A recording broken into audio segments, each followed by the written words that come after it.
Jennifer Pulley, and welcome to NASA Connect, the show that connects you to math, science, technology, and NASA. I don't know how you deal with stress after a long day at school, but for me, after work, I hit the gym. You know, stress can be caused by many things, such as being overworked, mentally tired, or just overwhelmed by our daily lives.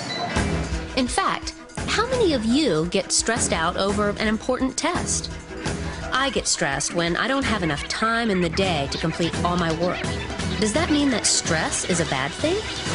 While too much stress can be damaging to the body, too little of some kinds of stress can also be harmful. Let's look at 3 types of stress. The first is called physical stress. Activities like walking and carrying textbooks are physical stresses. The second stress, called mental stress, involves activities like doing math problems or taking quizzes. The third type of stress is called emotional stress. It can be either good or bad, like winning Science Student of the Year or receiving a bad grade on a test.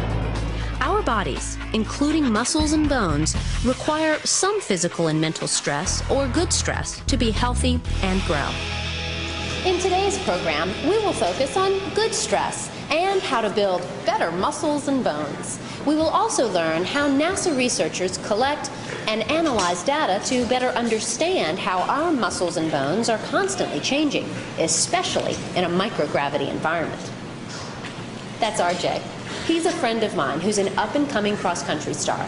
He had an injury a few months ago, but I think his injury and today's program have a lot in common. RJ, what's up? Hey, Jen. I tore a muscle in my leg and I've been immobilized for a few months. I'm trying to get my leg strength back to where it was before the injury. Well, you know, it looks like you were doing some rehabilitation. How's that going? I'm really struggling. In fact, I've been struggling for the past 2 weeks. I'm keeping a log of my workouts. I can't figure out if my rehab's on target. You mean you're having trouble analyzing your data? I think so. Well, I think I can help you and your leg out. You know, data analysis is the math focus today. So you mean my leg is going to be the focus of this program? I guess you could look at it that way, RJ. To better understand your leg injury, yes, you do need to understand data analysis. Now, before we help RJ out, there are a few things that you need to know. During the course of this program, you will be asked to answer several inquiry-based questions. After the questions appear on the screen, your teacher will pause the program to allow you time to answer and discuss the questions. This is your time to explore and become critical thinkers. Students working in groups, take a few minutes to answer the following questions. Number 1, what is data? List some examples of data. Number 2, where do data come from? Number 3, why do data need to be interpreted? Compare your answers to all 3 questions with other groups in your class. It is now time to pause the program. So, did you come up with some good answers? Good job. Data are the facts, figures, and other evidence gathered through observations. You might collect data on the number of boys and girls in your math class, the types of animals in a local zoo, or the average monthly temperatures where you live. Besides collecting your own data, you might be able to find data already collected in journals, newspapers, almanacs, or even the internet. Once you collect the data you need, then you must interpret or analyze that data. At NASA, researchers are constantly on the lookout for patterns that can help them understand how things work. By analyzing data, they can describe relationships between and among numbers and the scientific principles they are investigating. Before you analyze the data, it's very helpful to arrange the results in an organized way, such as a chart. Graphing your results will help you visualize your findings.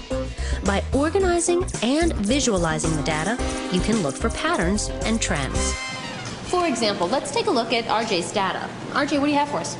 Well, the display shows the amount of weight my right leg can lift when doing a set of 10 repetitions on a leg extension machine. The data was taken over a 4-month period. So it looks like your data are organized by time and weight, you know? A scatter plot would be an awesome graph to use to help you analyze this data. A scatter plot? Yes, a scatter plot is a graph that shows the relationship between two variables like time and weight. Scatter plots let you visually determine whether the trend in your data is positive, negative, or none at all.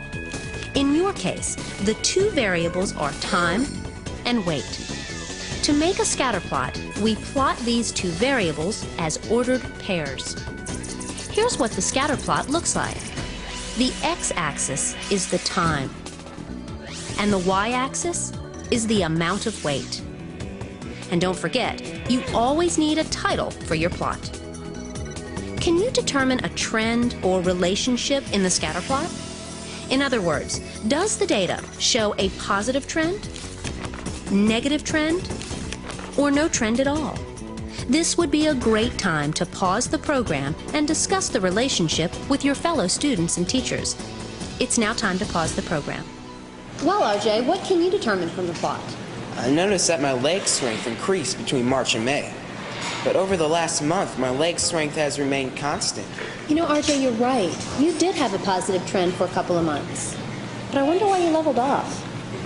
You know, I know someone at NASA who is the lead astronaut strength, conditioning, and rehabilitation specialist. Her name is Beth Shepard, and I bet she could help you out with your rehab program. Here's her contact information. Give her a buzz. Thanks, Jennifer, for all your help, especially learning how to analyze data. I'll talk to you later. Okay. Let's see what he can learn from Beth Shepard about muscles, bones, and rehabilitation.